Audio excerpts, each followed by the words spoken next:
দল এবং আদর্শগত জামাতে ইসলামের ব্যাপারে আমাদের বক্তব্য পরিষ্কার।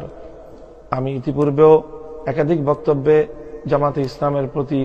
দুটি বিষয়ে আমার দ্ব্যর্থহীন বক্তব্য রেখেছি এবং তাদের প্রতি আহ্বানও রেখেছি। সেটিকে তারা যেভাবেই গ্রহণ করুক, সেটিকে তারা ভালোভাবেও গ্রহণ করতে পারে, অথবা কেউ কেউ দেখেছি আমার সেই বক্তব্যের সমালোচনাও করেছে। আমার সেই বক্তব্যটি শুধুমাত্র নসিহার জায়গা থেকে, জামাতে ইসলামের প্রতি কল্যাণকামিতার জায়গা থেকে আমরা বলি যে তারা তাদের দুটি বিষয়ে যদি সুন্দরভাবে তাদের অবস্থানকে আরেকটু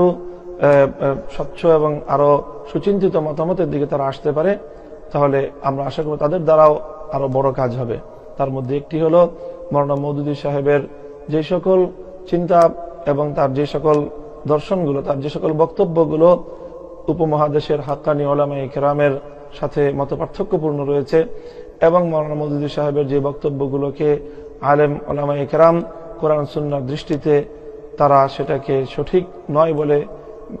ব্যক্ত করেছেন, তার সেই ভুল বক্তব্যগুলো থেকে, তার সেই ভুল আকীদাগুলো থেকে, তার সেই ভুল দর্শনগুলো থেকে জামাতে ইসলাম যদি নিজেদেরকে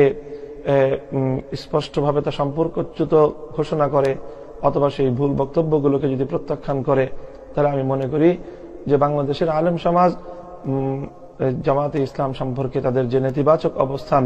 সেটিও পুনর্মূল্যায়িত হবে এবং উলামায়ে কেরামের সাথে তাদের যে মতপার্থক্য রয়েছে সেই মতপার্থক্য দূরীভূত হওয়ার একটি ক্ষেত্র তৈরি হবে। সেই সঙ্গে জামাতে ইসলামের দলগতভাবে, বিশেষ করে বাংলাদেশ জামাতে ইসলামের দলগতভাবে 1971-এর স্বাধীনতা যুদ্ধের সময় যে তাদের যে ভূমিকা, সেই ভূমিকা বিষয়েও তাদের দলীয় সুস্পষ্ট কোনো একটি দিক নির্দেশনা যদি তাদের নেতাকর্মীদের সম্মুখে আসে, তাহলে সেটিও বাংলাদেশের তাদের রাজনীতির জন্য অনুকূল হবে। তাদের যদি কোনো ভুল ভ্রান্তি থেকে থাকে 71-এর ভূমিকার দিক থেকে দলগতভাবে, তাহলে সেটিও জাতির সামনে তারা যদি দুঃখ প্রকাশ করে নেয়, তাহলে তাদের সেই অধ্যায়টিও সমাপ্ত হতে পারে।